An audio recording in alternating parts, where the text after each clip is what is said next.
السلام عليكم واهلا بكم في حلقه جديده من حلقاتنا، والنهارده حلقه اخبار السيارات. هنقدم لكم احدث اصدار من عربيه مشهوره جدا في مصر.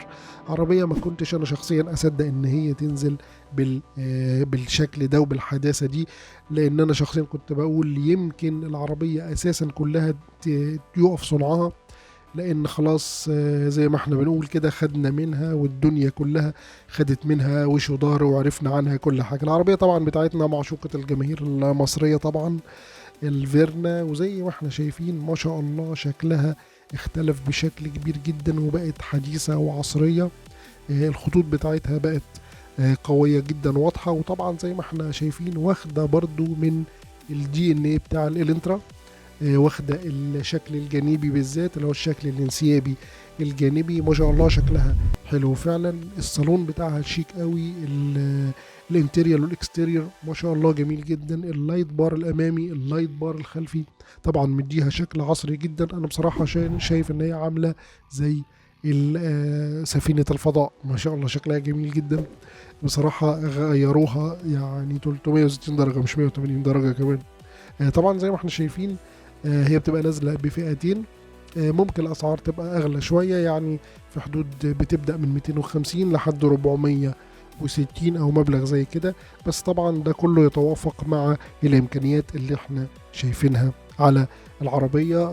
ما شاء الله زي ما احنا شايفين برضو هحاول اوريكم برضو الانتريال بتاعتها. طبعا عجله القياده اتغيرت. الشاشه اللي طبعا بقى فيها شاشه وسطيه تشبه لشاشة المرسيدس شوية. اتغيرت برضو الجريل الأمامي طبعا زي ما انتم شايفين، وطبعا واخدة من خطوط الإلنترا زي حتى اللايت بار الخلفي.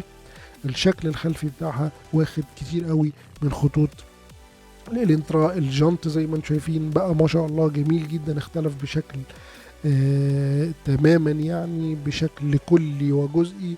فطبعا العربية اتبدلت غير الحاجات اللي احنا كنا فاكرينها. طبعا احنا كلنا اول ما بيجي في دماغنا الفيرنا بيجي في بالنا التوكوسا والعربيات الاعتمادية والعربيات الخفيفة، واللي يقول لك دي مش عارف صاجها ايه وجراية والكلام ده كله. وياما طلعت عليها سمعة.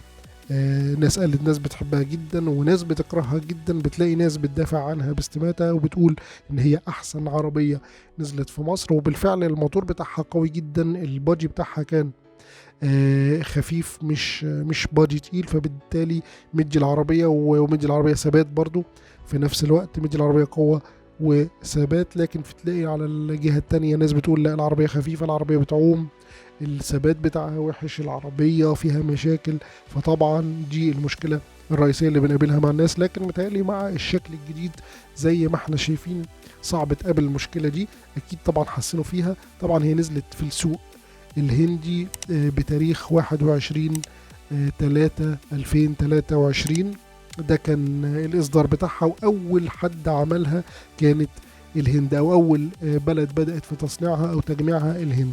فطبعا ما شاء الله لا بصراحة شكلها جميل جدا. بس طبعا الهند بيسوقوا من على الناحية اليمين، مش بيسوقوا على الناحية الشمال زينا.